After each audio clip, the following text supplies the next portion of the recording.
திரு கேசி, திடீர்னு எடப்பாடி கிட்டையும் அண்ணாமலை கிட்டையும் ஒரு இணக்கம் தெரிவது மாதிரி தெரியுது. என்ன காரணம்? இவ்வளவு டோன் டவுன் பண்ணிக்கிறதுக்கு என்ன காரணம்? என்ன நிர்பந்தமா இருக்க முடியும்? உங்களோட நடந்த நிகழ்ச்சியில 24ஆம் தேதி பிப்ரவரி 24 அன்னைக்கே நான் சொன்னேன், எடப்பாடி பழனிசாமி பாஜகவுடனான கூட்டணியை நோக்கி நகர்கிறார். நான் அந்த ஆடு ஓனாய் கதையெல்லாம் சொல்லி 23ஆம் தேதி ஒரு பெரிய அறிக்கை விட்டிருந்தார். ஸோ அது ஒரு இண்டிகேஷன்.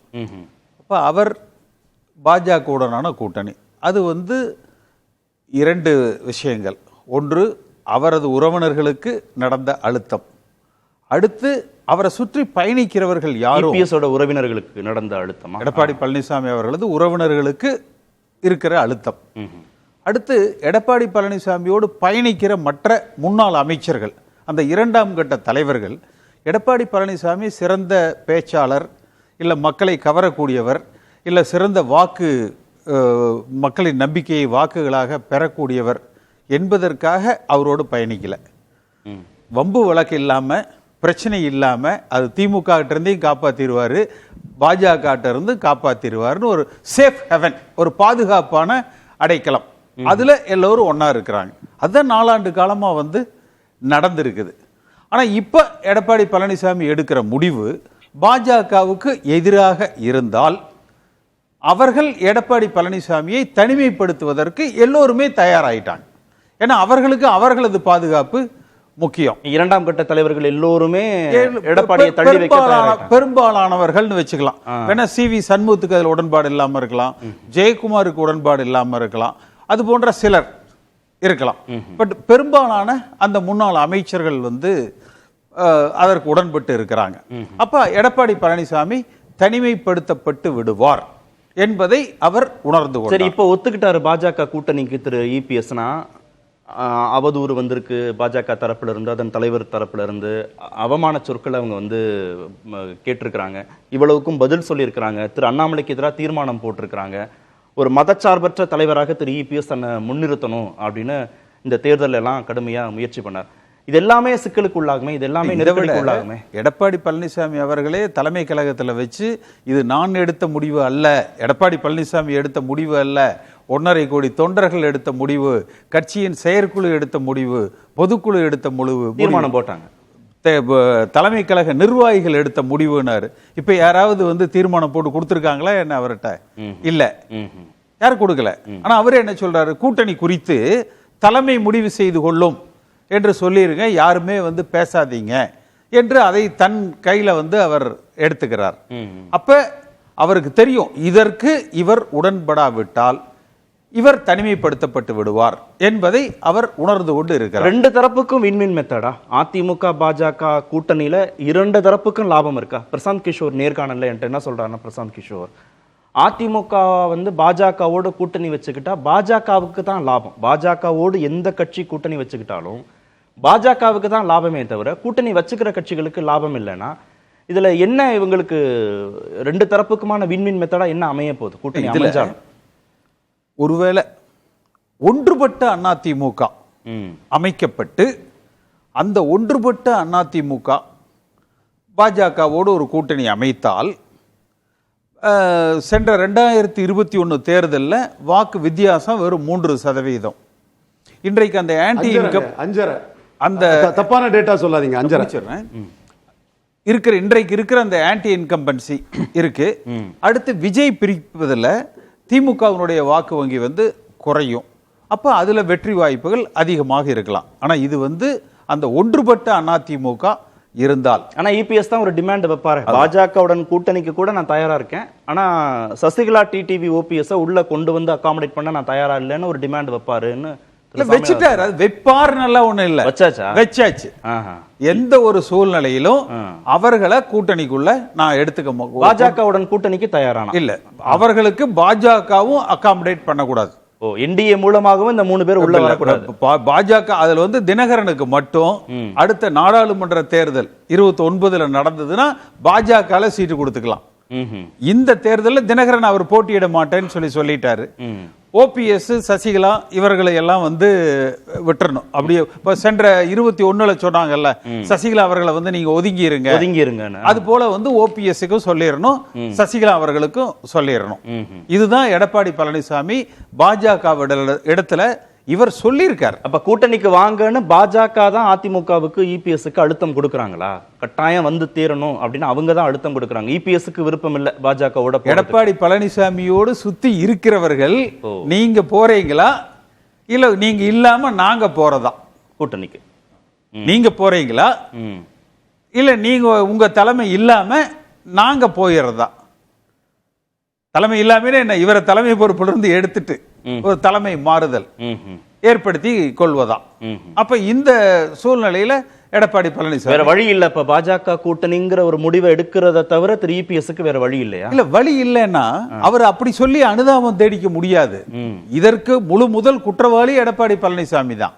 ஏன்னா நீங்க நம்முடைய கட்சியை வலிமையாக எல்லோரையும் ஒருங்கிணைத்து வைத்திருந்தால் இந்த பிரச்சனையே வந்திருக்காதுல்ல. நீங்க உள்ளுக்குள்ள கட்சியை பல கூறுகளாக பிரித்து, மண்டல வாரியாக, சாதி வாரியாக, தலைவர்கள் வாரியாக பிரிச்சு பிரிச்சு பிரிச்சு பிரிச்சு வச்சிருக்கிறதுனால பிரித்தாளும் சூழ்ச்சியில் வல்லவர்களான பாஜகவுக்கு இதை கையாளுவது மிக எளிதாகிறது. சாமிநாதன், எது கூடுதலான பாதிப்பை ஏற்படுத்த போகுது திரு இபிஎஸ்க்கு? ஒன்றிணைந்த அதிமுகன்னு சசிகலா, டிடிவி, ஓபிஎஸ் உள்ள அகாமடேட் பண்றதுங்கிறது அவருக்கு பாதிப்பை ஏற்படுத்துமா அவருடைய தலைமை பொறுப்புங்கிற அந்த அடிப்படையில்?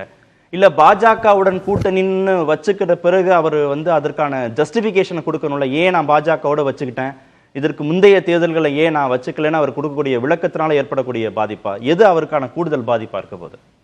நிச்சயமா வந்து இன்னைக்கு வந்து பாஜகவோட ஒரு கூட்டணி சேர்ந்தாலும் அவருக்கு ஒரு விளக்கம் கொடுக்குறது, அரசியலை பொறுத்தவரை நிரந்தர நண்பனும் இல்லை, நிரந்தர எதிரியும் இல்லை அப்படிங்கிற பாணியில அவர் ரொம்ப எளிதா விளக்கம் கொடுத்துடலாம்.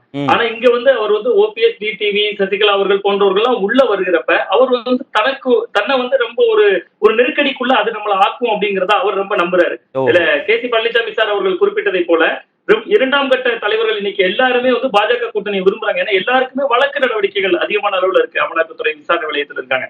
தமிழ்ல ஒரு பெரிய பழமொழி ஒண்ணு சொல்லுவாங்க சார், ஒரு பெரிய தத்துவம் ஒண்ணு சொல்லுவாங்க, வந்தால் உன்னோடு, வராவிட்டால் நீ இல்லாமல், எதிர்த்தால் உன்னை வீழ்த்தி விட்டு. அதுதான் இன்னைக்கு வந்து எடப்பாடி பழனிசாமி அவர்களுடைய நிலைமை. வந்தா அவரோட பாஜக போறாங்க, வராட்டா நீங்க இல்லாம நாங்க பாஜக கூட்டணிக்கு போறோம், எதிர்த்தா உங்களையே வீழ்த்திட்டு நாங்க பாஜக கூட்டணிக்கு போறோம் அப்படிங்கறத இன்னைக்கு அதிமுக இரண்டாம் கட்ட தலைவர்கள் மட்டும் இல்ல எதிர்த்து நிக்கிறாரு பாஜகவன், அவருக்கு கூடுதல் வலுதானா சேர்க்கும். அப்படி ஒரு நிலைப்பாடு எடுக்கிறாரு இபிஎஸ்னா அது வலு சேர்க்காதா அவருடைய நிலைப்பாட்டுக்கு? இல்ல, அவர் எதிர்க்கிறாரு. அவர் எதிர்க்க இன்னொரு பக்கம் அமலாக்கத்துறை ரெய்டுகள் அதுகள் வரும்போது அவருக்கு கூட நிக்கிறவர்களுடைய எண்ணிக்கை படிப்படியா வந்து ஒவ்வொருத்தரா ஏன் வந்து இன்னைக்கு வந்து ஒரு செங்கோட்டையன் அவர்கள் எதிரான கருத்து பேசுறாங்க, ஏன் ராஜேந்திர பாலாஜி அவர்கள் எதிரான கருத்து பேசுறாங்கன்னு பின்னாடி இன்னொரு கதைகளா ஒவ்வொருத்தரும் சொல்றப்ப, அப்ப அதிமுகவுக்குள்ளேயே இவருக்கு ரொம்ப ஒரு ஆதரவா பாஜகவை இவர் எதிர்க்கிறப்ப ரொம்ப களத்துல துணிச்சலா நிக்கிறவங்க எண்ணிக்கை ரொம்ப குறைவா இருக்குல்ல சார். ஒரு சின்ன உதாரணம் மட்டும் சொல்றேன். அன்னைக்கு மும்மொழி கொள்கைக்கு ஆதரவா கையெழுத்து போட்டு ஒரு முன்னாள் எம்எல்ஏ விஜயகுமார் அப்படிங்கிறவரு உடனடியா நீக்கப்படுறாரு. அதே வேலுமணி அவர்களுடைய திருமணம் அண்ணாமலை அவர்கள் முன்னிலையில தான் நடக்குது. இதுல போய் அவர் 2 நாள் கழிச்சு போய் கலந்துக்கிற நிலையில தானே இன்னைக்கு எடப்பாடி பழனிசாமி அவருடைய நிலைமை இருக்கு. அவர் வந்து என்னதான் திருமண நிகழ்ச்சிக்கு கட்சி மாச்சரியம்லாம் இல்லாம எல்லாரும் கலந்துக்கிறது, ஒரு கட்சியின் நிலைப்பாடோடு தன்னை ஒப்பிவித்துக்கிறது, ரெண்டுக்கும் வித்தியாசம் இல்லையா? இல்ல சார், அந்த அணுகுமுறை இருக்குல்ல சார், அதுல வந்து அன்னைக்கு அதிமுக முன்னாள் அமைச்சர்கள் எந்த அளவுக்கு பாஜகவினரை உற்சாகம் பூங்க வரவேற்றாங்க. இவை வந்து நம்ம கேட்கலாம்ல, ஒரு திருமணம் அப்படிங்கிறது எல்லாருக்கும் பொதுவான ஒரு விழா. அதுல எத்தனை விடுதலை சிறுத்தைகள் கட்சியினர் கலந்துக்கிட்டாங்க, எத்தனை காங்கிரஸ் கட்சியினர் கலந்துக்கிட்டாங்க, அவங்களுக்கான மீடியா வெளிச்சம் எவ்வளவு கிடைச்சிச்சு. ஆனா பாஜகவினருக்கு வருகிற பொழுது அதிமுகவுடைய முன்னாள் அமைச்சர்களுடைய மலர்ந்த முகங்களை நம்ம பார்த்தோம். அப்ப அதுக்கு பின்னாடி இருக்கக்கூடிய செய்தி என்ன அப்படிங்கறதா இதுல மிக முக்கியமா நம்ம யோசிக்க வேண்டிய ஒரு விஷயம். பாஜகவோடு கூட்டணி வருவதற்கு இபிஎஸ் வந்து நிர்பந்திக்கப்படுகிறார் அவருடைய கட்சிக்காரங்களாலேயே. கண்டிப்பா அவர் வந்து கடுமையான நிர்பந்தத்துக்குள்ள இருக்காரு. அதுதான் நம்ம மறுபடியும் சொல்ல, வந்தால் உன்னோடு, வராவிட்டால் நீ இல்லாமல், எதிர்த்தால் உன்னை வீழ்த்தி விட்டு அப்படிங்கக்கூடிய அளவுக்கு இன்னைக்கு அதிமுக அது ரொம்ப வேகமா வளர்ந்துட்டு வரதா உணர்றேன். இதுல எடப்பாடி பழனிசாமி அவர்கள் அந்த ஒன்றுபட்ட அதிமுக உருவாக்கலைன்னா எதிர்மறை விளைவுகளை தான் கொடுக்கும். ஏற்கனவே சிறுபான்மையினர்களை பொறுத்த வரைக்கும் நாங்கள் என்றைக்கும் பாஜக கூட்டணி தான் 24 இருந்திருந்தோம்னு வச்சுக்கோங்க, ஒரு 15 சீட்டு நாடாளுமன்றத்தில் கூட வெற்றி பெற்றிருக்கலாம் ஒருவேளை. அடுத்தது ஒரு மாறுபட்ட நிலைப்பாடுகள் 2024 மட்டுமல்ல 2026 பாஜகவோடு இல்ல, நீங்க எப்போதும் பாஜகவுடன் கூட்டணி இல்லைன்னு எடப்பாடி வார்த்தையை பழனிசாமி வந்து சொல்லியிருக்காரு. அப்ப சிறுபான்மையினர் என்ன நினைப்பாங்க, நம்ம வச்சு கழுத்தறுத்து தேசிய கட்சிகளுடனே கூட்டணி இல்லைன்னு ஒரு முறை சொன்னாரு. அப்ப சிறுபான்மையினர் என்ன நினைப்பாங்க, ஒரு நம்பிக்கையற்ற தலைவர் இவர் நம்மளை ஏமாத்துறதுக்காக சென்ற நாடாளுமன்ற தேர்தலை செய்திருக்கிறார். அடுத்து புறக்கணிக்கப்பட்டவர்கள் இருக்கிறாரு பாருங்க. இவர் எடப்பாடி பழனிசாமி என்ன நினைக்கிறார், ஒரு சசிகலா பேசாம இருந்துக்கலாம், ஒரு ஓபிஎஸ் பேசாம இருந்துக்கலாம், ஆனா கீழே இருக்கிறவங்க அவர்கள் சமூகத்தை சேர்ந்தவங்க, அந்த சமூகம் அல்லது அவங்களோட ஃபாலோயர்ஸ் அல்லது மண்டல வாரியா இருக்கிறவங்க, அவங்களுக்கு தெரியும் நம்ம விஜய்க்கு ஓட்டு போட்டோம்னா எடப்பாடி பழனிசாமிக்கு வெற்றி வாய்ப்பு கூடிரணும். அப்ப இவர்களை தோற்கடிப்பதற்கு உண்டான அந்த திசையை நோக்கி அவர்கள் வந்து பயணிப்பாங்க.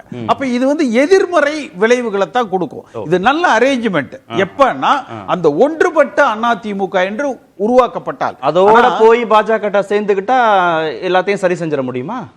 ஓரளவு டேமேஜ் கண்ட்ரோல் பண்ணலாம். ஆனா இது நிரந்தரம் அல்ல. இன்றைய தேதிக்கு அண்ணாமலையை பத்தி எடப்பாடி பழனிசாமி பேசாததா, அதாவது மோடி அவர்களுக்கு அருகில நின்று ஹி இஸ் அவர் சவுத் இந்தியாஸ் ஃபேஸ் சொன்னவர் பிரதம அமைச்சர் 3 நாள்ல வந்து அவரை காலவாரினாரு. அதே மாதிரி அமித்ஷா சந்திப்புக்கு பிறகு ஒரு சோரிங் ரிலேஷன்ஷிப் வந்து இருந்தது. இன்றைய தேதிக்கு எடப்பாடி பழனிசாமியை கட்டுக்குள் கொண்டு வந்து விட்டார்கள் பாஜக. அப்ப இனி வருகிற நாட்களில் மற்ற விஷயம் இது ஒண்ணு நிரந்தரம் இல்லை. எடப்பாடி பழனிசாமி சொல்லிட்டாருங்க, அதனால இனி இதுதாங்க இது நடந்துரும் அப்படின்னு இல்ல, அதெல்லாம் கிடையாது. ஓகே.